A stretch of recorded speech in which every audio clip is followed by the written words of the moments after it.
A estátua que aqui vemos é de Cabral Antunes. Encontra-se localizada na Praça Heróis do Ultramar, uma estátua em bronze que ostenta o brasão da cidade de Coimbra.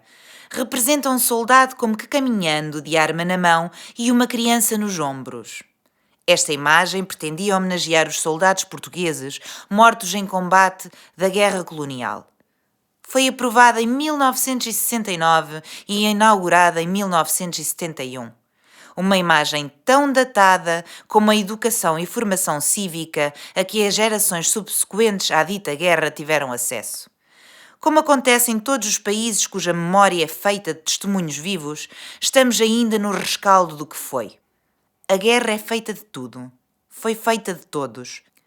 Há os saudosistas, os que nunca se perdoam ainda que rejeitem a memória e o cheiro do sangue derramado. As vítimas nunca verdadeiramente contabilizadas, de quem se viu invadido, mas também das vidas dos jovens enviados sem saberem ao que iam. Aqueles a quem disseram, instruindo com dogmas, que iriam servir a pátria. Ao serviço dessa dama ostensiva e desmemoriada, vieram com sequelas das quais nunca se refizeram. Porque enquanto se diminuem valências nos hospitais militares e se transformam os mesmos em centros de saúde militares, enquanto se obrigam as esposas destes deficientes de guerra que os ensinaram a ver sem olhos e a andar sem pernas durante mais de 40 anos e sem apoios nenhuns, enquanto se obrigam ambos a deslocarem-se da zona centro a Lisboa ou ao Porto para fazerem a revisão a uma prótese, há que ter fé. Quem sabe a medalha vem com um sistema para apertar parafusos de pernas de pau. Não houve heróis. Houve jovens utilizados por um sistema ditatorial que, na sua esmagadora maioria, não tinham consciência do que lhes iria acontecer. Houve gerações de mães que se despediram dos seus filhos, conscientes de que poderiam não os voltar a ver, ou sabê-los de regresso mutilados para a vida. O que houve foi uma luta constante pela dignidade, pelo direito ao trabalho e à não marginalização destas pessoas. Uma luta que continua com uma voz cada vez mais sumida, porque os governantes sabem-nos velhos e cansados. O que parecem esquecer é que a memória não pertence apenas a quem vive o acontecimento. Pertence a quem herda a dor do que viu e ouviu, e assim exige a continuidade dessa dignificação. Olá, bom dia, Vladimir. Muito obrigada por ter aceito o nosso convite. Manuel Bastos, muito obrigada por ter aceito o convite para participar. O Dr. Hernani Caniço, para além do seu percurso em intervenção política, foi na sua vida profissional médico de clínica geral, ou seja, teve a oportunidade, como médico de família, de acompanhar muitos utentes, deficientes militares e as suas respectivas famílias. Gostava de falar sobre a sua situação particular como deficiente militar. Eu fui mobilizado para a colónia de Moçambique. Cheguei lá no dia 6 de fevereiro, no dia dos meus anos. Fui ferido meio ano depois. E depois fui amputado no hospital militar. Aquilo não é bem um hospital militar, é um centro de saúde militar. A primeira coisa de que me recordo de grande estranheza e que costumo falar é aquilo a que causa sempre alguma estranheza a quem está familiarizado com estas coisas, que é a dor fantasma. A dor fantasma é uma coisa estranhíssima, mas interessante, que é uma dor que se sente fora do corpo, no sítio onde estaria o membro. Não nos prepararam, não havia também um grande entendimento na altura do que era isso. Julgava-se que era um problema psicológico, uma espécie de rejeição à amputação, é mesmo uma coisa física, fisiológica.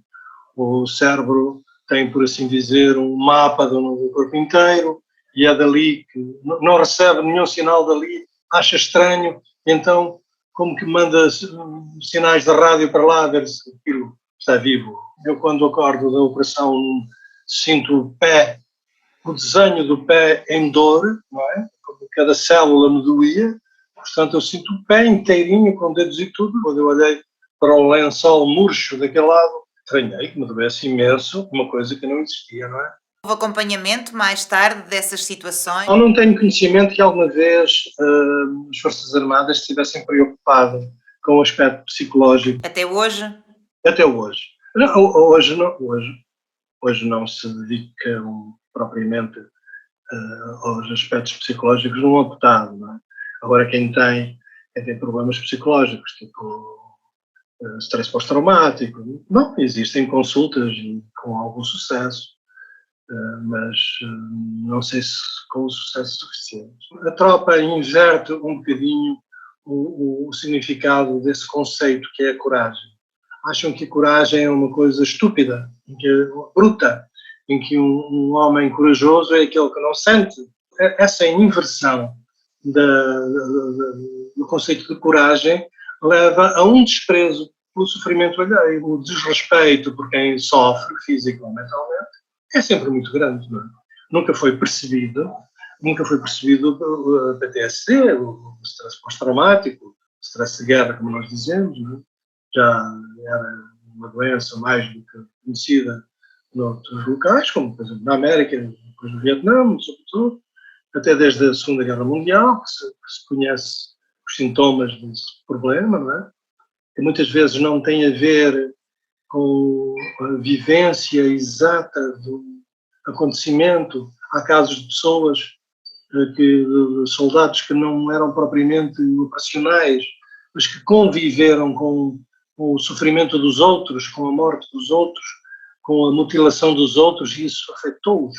Quem tem acompanhado os deficientes militares ao longo de mais de 40 anos são as suas esposas, que são as cuidadoras informais destas pessoas, e a sua saúde tem, no fundo, sido acompanhada nestes centros e hospitais militares. Quando me fala de cuidadores informais, estamos a falar de pessoas que, de facto, ficam debilitadas porque lidam com situações que são situações... É muito falado e sabemos que é uma situação potencialmente não, na prática muito grave, que é o distúrbio pós-traumático do stress, que depois não se confina apenas ao utente em si. Ele vai influenciar toda a sua rede de apoio, obviamente à partida a rede de apoio familiar, tendo ou não tendo o estatuto de cuidador informal, mas também a rede de apoio social quando ela existe. E, portanto, tudo vai ser influenciado e vai fazer com que haja um conjunto de perturbações que se generaliza a outras pessoas e que vai dificultar e originar outras patologias. Conhecendo as especificidades das necessidades destes utentes, tem estado particularmente atento ao percurso da perda de valências do antigo Hospital Militar. Em que medida é que esta situação pode vir a criar uma situação de ostracização destas pessoas, tendo em conta que muitos não têm independência de locomoção e lhes será particularmente difícil deslocarem-se a Lisboa ou ao Porto para consultas ou pedido de próteses?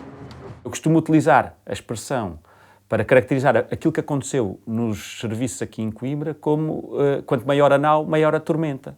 E é o que está a acontecer. Ou seja, o que era resolvido com a autonomia de várias estruturas aqui no distrito e na cidade em concreto, acabou por ser afetado e concentrado numa mega estrutura com dezenas de milhares de trabalhadores, e isso acaba depois por ter esse reflexo. Ou seja, a falta de autonomia impede que as respostas que eram dadas com um grande brio profissional e com capacidade de gestão fica afetada e as pessoas ficam, digamos assim, não conseguem, fruto das regras que lhes estão impostas, dar respostas a isso.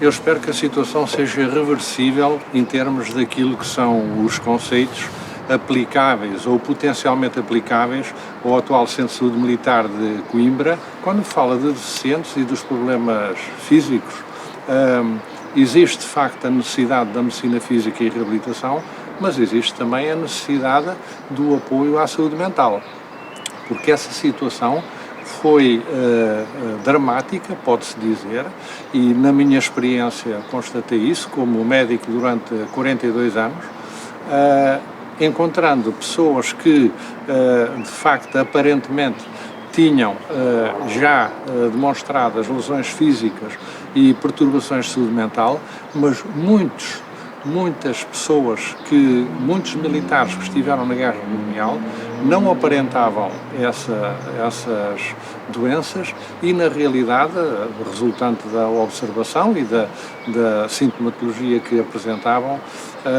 já estavam num passo mais avançado em termos dessas perturbações de saúde mentais, bem como a nível físico, com a deterioração dos vários órgãos que acontece por um lado, naturalmente, ao longo dos anos, mas aqui, de uma forma mais intensa, dados os antecedentes, e sabemos como são importantes os antecedentes na vida das pessoas e também na saúde das pessoas. O Centro de Saúde Militar de Coimbra necessita de corresponder àquilo que são estas necessidades em saúde dos deficientes. E para corresponder a essas necessidades, tem que ter recursos humanos, além da capacitação que tem em termos de equipamento, que foi inclusivamente uma parte renovada e está perfeitamente habilitado, mas tem uma insuficiência de recursos humanos que, com uma reorganização do sistema de saúde militar, se levar a que eles tenham que ser assistidos em Lisboa, junto do Hospital Militar em Lisboa, e estamos a falar de uma zona que vai desde Coimbra até Castelo Branco, Viseu, portanto toda a região centro. Isso vai ser de facto dramático, porque muitos deles não têm capacidade de mobilização e outros não têm capacidade económica para prover e, de facto, conseguir fazer essas deslocações, mesmo que apoiadas. Deteriorar-se-á a qualidade de vida dos deficientes militares, das Forças Armadas, e, obviamente, as doenças ressurgirão com mais força, o que eu espero que não venha a acontecer, porque, de facto, seria, pode dizer-se, é uma questão de humanidade manter o Centro de Saúde Militar de Coimbra para a região centro, para os deficientes militares e não só, para as suas famílias, independentemente da saúde operacional dos atuais militares, mas é também uma questão de direitos humanos. São ali tratados muitos deficientes das Forças Armadas e muitas pessoas e familiares com problemas graves. Questionamos o Governo, até na medida em até que se pode estabelecer alguns paralelismos com o que está a acontecer nos serviços de saúde mais em geral. A resposta que obtivemos não nos tranquiliza, na medida em que vemos ali reproduzido também, e mais uma vez, muitas das expressões que vimos utilizar para noutros processos de desmantelamento, de fusão, de perda de valências, de encerramento de alguns serviços. E, portanto, há sempre um conjunto de expressões que aparentemente têm um conteúdo muito positivo, mas que fazem indiciar destruição, encerramento, perda de capacidade de resposta dos serviços. Posso dizer algumas: eficácia, reformas para trazer mais eficácia, eficiência, racionalização, otimização. Quando nós vemos isto escrito, ou as últimas vezes que vimos isto escrito em documentos do Governo, isso não foi positivo para os serviços públicos em geral. Pessoalmente, o que é que tem sentido que são as diferenças que têm acontecido ao longo dos últimos anos no antigo Hospital Militar? Há sempre um secretismo que envolve qualquer coisa, qualquer projeto que as Forças Armadas tenham. Eles não veem com muito bons olhos partilharem essas coisas. O que direi sobre este assunto é que levam a mal que a gente faça perguntas. Passam raspanetes a quem lhes faz perguntas. Isso é muito mau, isso não nos permite tratar deste assunto com dignidade. E o que acontece, o que nós sabemos, o que eu sei, é aquilo que vejo. Se assim continuarmos, alguém que necessite de uma prótese não pode dirigir-se ao seu centro de saúde e pedi-la. Exatamente. E isso é tremendamente injusto. Primeiro, os centros de saúde do Serviço Nacional de Saúde não estão preparados, porque não é essa a sua função, para atender a essas necessidades em saúde dos deficientes. Por exemplo, a adaptação de uma prótese, não é só uma prótese nova, mas a adaptação das próteses e outros recursos que são necessários e que o Centro de Saúde Militar tinha providenciado e podia, de facto, dentro do âmbito da sua função, fazer. Se essa reorganização do sistema de saúde militar levar a que os doentes da região centro tenham que ir a Lisboa ou ao Porto, de facto, são consequências gravosas para eles. A gente acompanhou também com alguma preocupação problemas que existiram nesta questão das próteses e dificuldades que a determinada altura houve exatamente com esta racionalização, acabou por criar dificuldades no acesso a estes materiais, que no caso são fundamentais para a deslocação, para a vida normal dessas pessoas, e criam outras perturbações. Os deficientes militares são um caso muito particular aqui, porque os deficientes militares têm direito a que as ajudas técnicas, as próteses e outros produtos de apoio que necessitam para fazer a sua vida minimamente normal, esses produtos são fornecidos gratuitamente, por lei, pelas Forças Armadas e, portanto, pelo Hospital Militar. Ora bem, isso está lá escrito e é assim, foi assim até agora. Mas se eu não tenho um médico militar que me diga que eu preciso de uma retificação na minha prótese, eu não posso chegar lá, chegar aqui a um técnico qualquer e dizer isso, eu quero isto, quero... Não, tenho que levar uma receita médica para que isso seja pago pelas Forças Armadas. Se eu for aí ao médico civil, o que é que acontece? Aquilo é uma consulta como outra qualquer, ele receita-me aquilo e depois lá o IASFA dá-me uma percentagem sobre aquele assunto. Poderá não ser uma fortuna, mas eu tenho direito a isso. Claro. Está escrito. Claro. E quando nós negociamos com quem nos dá esses direitos, negociar aqui é um eufemismo, visto que isso foi uma luta muito árdua, não é? Portanto, nós lutamos para ter direito a esse tipo de assistência. Foi uma luta árdua, porque nos sentimos com direito a isso, não prescindimos desse direito por uma questão de princípio e de dignidade, e, portanto, isso tem que nos ser dado, tem que nos ser fornecido pelas Forças Armadas. Isso só é possível se o médico militar fizer isso. No fundo, o que está a acontecer com os deficientes militares é o que, infelizmente, já acontece com os deficientes civis. As decisões de gestão tomadas numa macro escala, acabam por depois não ter em conta especificidades. Começa a ser as questões financeiras a sobrepor-se às questões técnicas e isso dá sempre mau resultado. É do nosso conhecimento que o que está no orçamento, aliás, como acontece com os produtos de apoio para os deficientes civis, é insuficiente. São detectadas insuficiências que poderiam resultar, se ultrapassadas, na melhoria de cuidados aos militares e ex-militares, particularmente aos deficientes, têm que ser corrigidas. E, portanto, do ponto de vista orçamental, não é aceitável que seja de outra forma.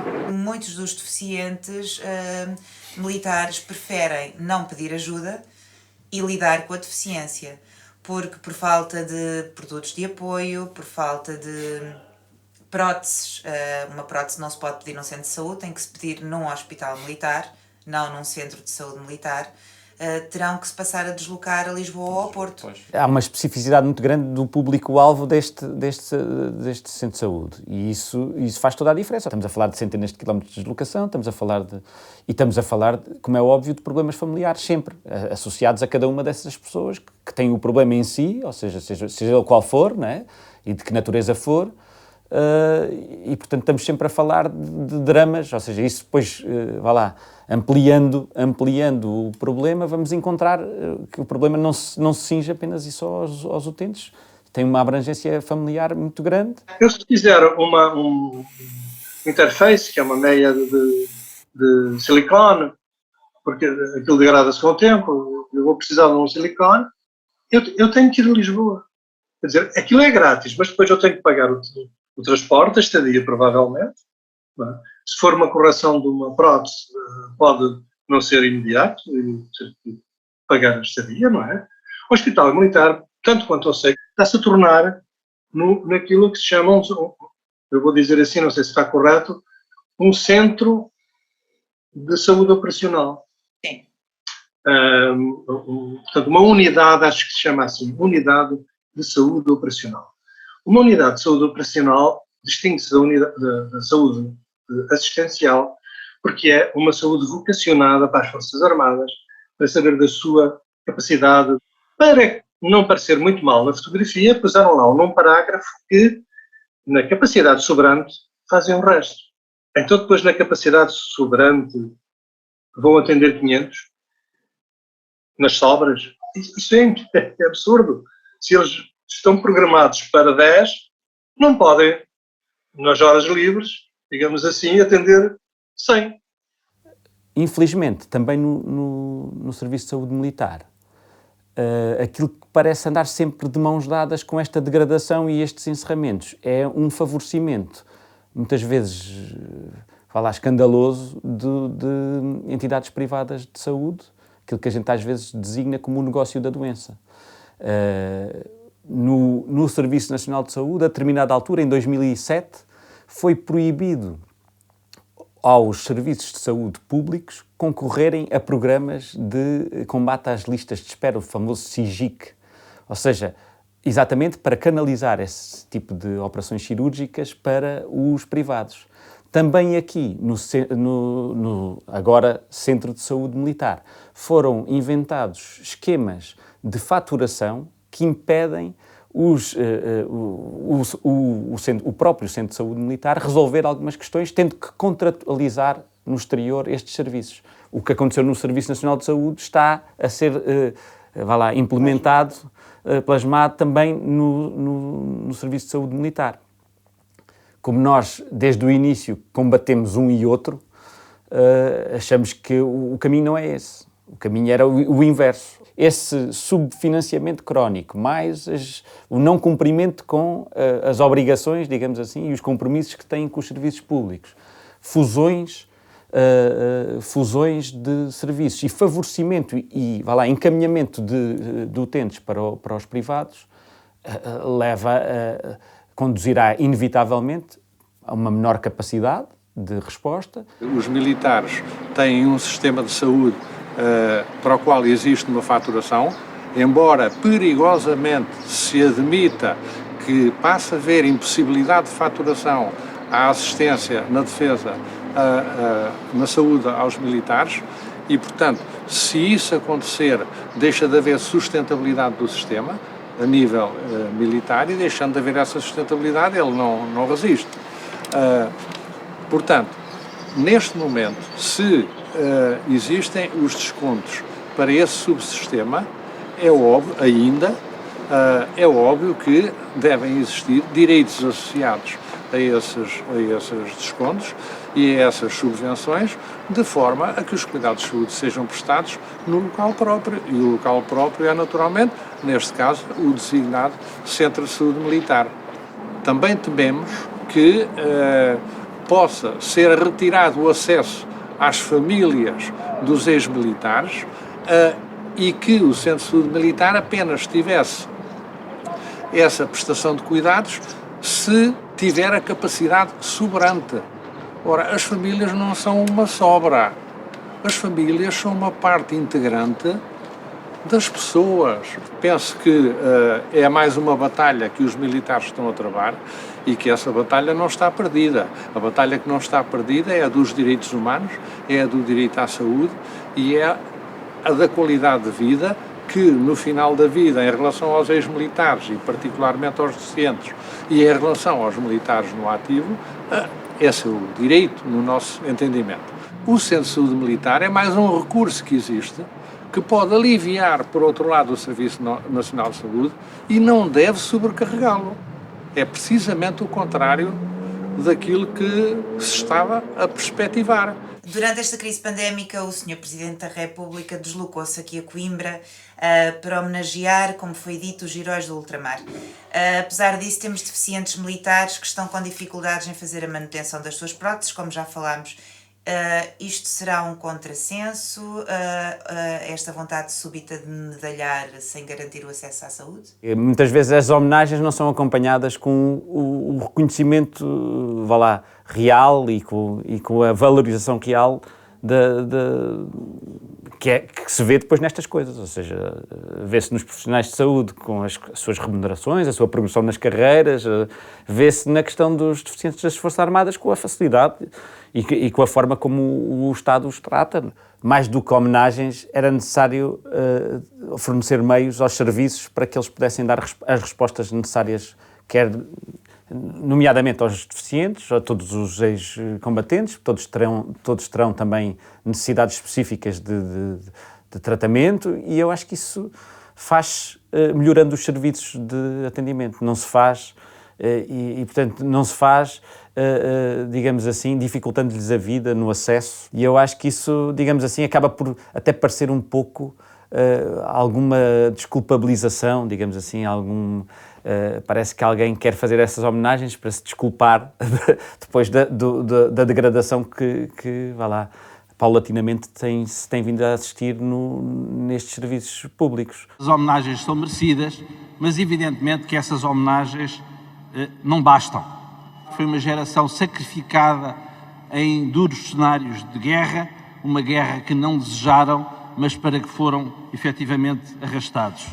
E, portanto, os antigos combatentes, mais do que merecidas homenagens simbólicas, precisam de apoios concretos e de ordem, efetivamente, não apenas simbólica, mas também material. Eu lamento que sejam precisos tantos anos, o 25 de Abril já foi em 74, para reconhecer essas regalias, se podemos dizer assim, aos ex-combatentes.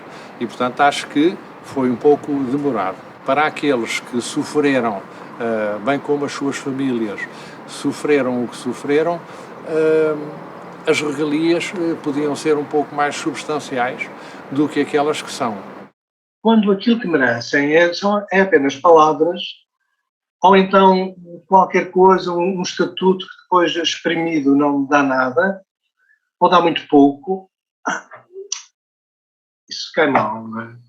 Se nos fazem crer que nos respeitam, então que nos respeitem. Ou então, mais vale serem honestos e não nos respeitar. Porque eu não preciso do respeito de quem não tem respeito por mim. Eu acho que os militares que foram obrigados a combater, seja por convicção, seja porque não tiveram acesso à informação e foram levados a combater convencidos que era essa a sua obrigação, essas pessoas merecem respeito. Não há muito que possamos fazer. Ok. Estamos prontos? Estamos. Todas as câmeras estão a gravar. Só andar. Acho que já vai ser. Não vai ser comentário. Isso é que é da idade. Mas a idade não é uma doença. Outras coisas são. Os viajantes, esses rastos viandantes dos passados mal estimados.